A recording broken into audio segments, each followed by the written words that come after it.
In this edition of Core Connection, our districts explain what engineers do, fight sea level rise, remove abandoned crab traps, and catch up with an employee who survived a forest fire by staying inside one of our dams. All coming up on the U.S. Army Corps of Engineers vlog, Core Connection.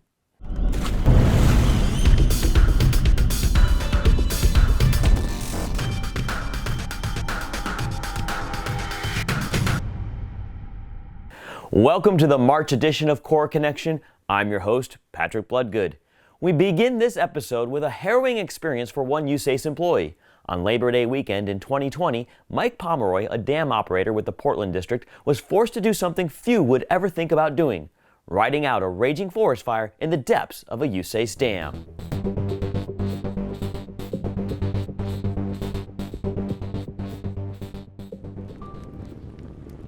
There was a big concern of mine, and that was my family.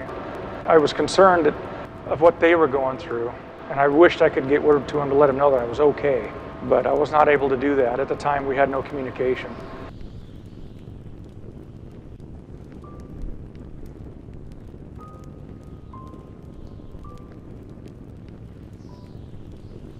I retreated to the dam, my shelter-in-place location. This provided a good access point to either go up the stairs or go out the front of the dam proper itself. If I needed to make an escape, either go up or out.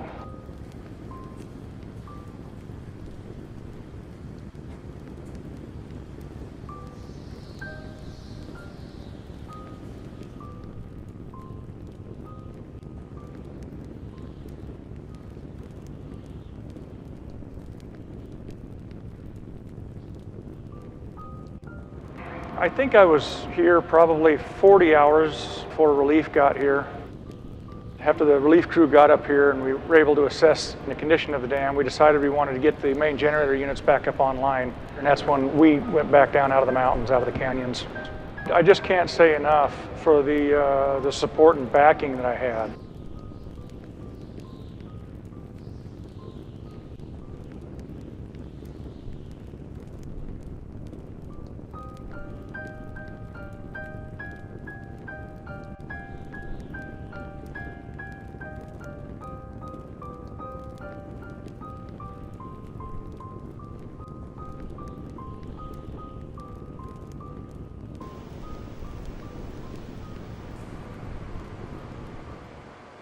Spend time alone as a power plant operator, you get time to reflect on things like that, and you know, I've had an opportunity to just kind of appreciate everything I have in life.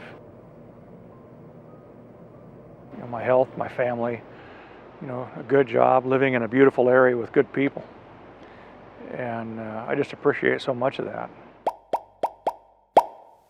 Pomeroy was recently recognized for his efforts during the fire, receiving the Army Award for Valor last month. Our Galveston district recently spent some time patrolling for a nuisance which poses a threat to boaters and the environment. Personnel search for abandoned crab traps that can ruin a boater's day on the water and potentially entrap and injure wildlife. The district's Francisco Ham ventured out with the crew as they ousted the equipment from the murky depths.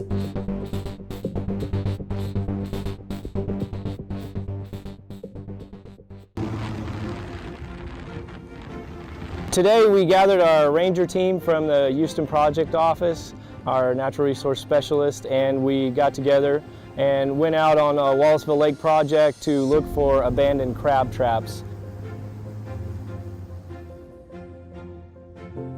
I've been out here about 2 years, and after a while you learn what the lay of the land looks like, and you learn what the debris in the water look like. So what you're looking for with these crab traps is you're looking for like a mesh netting that sits above the surface. You can look over here up against that log right there, kind of to the left side. You see one there, and then out this way, kind of straight in front of me at 12 o'clock, you can see another corner of a trap sticking out of the water there. So with these crab traps, they become abandoned often because they float off course from where they're originally placed, or they get snagged in floating debris and get carried off.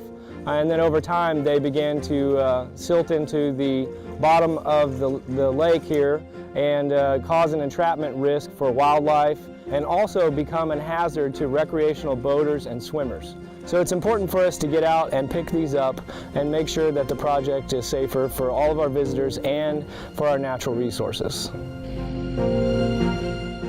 Moving from man-made obstructions to the effects of climate change and sea level rise, we take you to Norfolk, Virginia, where work is ongoing to reduce the risk that city faces from nuisance tidal flooding and storm surge.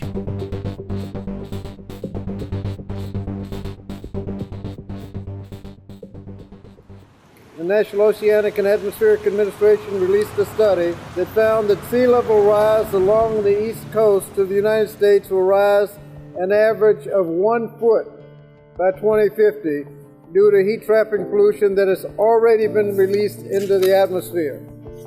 Sea level rise is expected to be even more here in Hampton Roads, so fortunately the City of Norfolk is already leading the way in climate adaptation and partnering with federal agencies. It touches a community that often is overlooked in these kind of projects. So really want to thank the Norfolk City Council for being forward-looking and thinking about reaching every neighborhood within the community. These are the kind of projects that you can't do alone. It takes federal, state, and local to pull something like this off. It's a huge start to something much bigger. I know that the city and the Commonwealth are going to work together to find the resources necessary to keep advancing this project. This is a community at risk. We know from what you're already experiencing, as well as the projections on sea level rise, the coastal flooding issues and the storm surge issues are going to continue to occur, and they're going to get worse. We're going to take care of this issue, we're going to invest the resources, and we're going to build innovation into how we protect these coastal communities. $249 million in federal funding to help begin the construction of a flood barrier system that will enhance the current downtown flood wall and extend it east through Waterside and the Harbor Park area. This project was highlighted in the Virginia Coastal Resilience Master Plan as a model hybrid project for the Commonwealth. The system consists of a series of levees, flood walls, bin walls, floodgates, tide gates, and pump stations. The Army Corps of Engineers values our partnership with the City of Norfolk as we collaborate together to improve community resiliency through our phased design and construction approach that builds protective features into the city landscape. The U.S. Army Corps of Engineers is an organization made up of engineers. It's in our name. But have you ever pondered what an engineer actually does? In honor of last month's Engineer Week, the Kansas City District did just that. And Engineer Emily gives us an overview of the missions our engineers work on.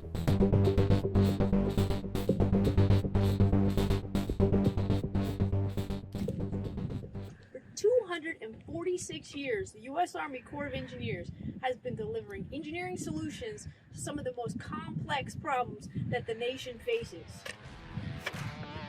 Can you dig it?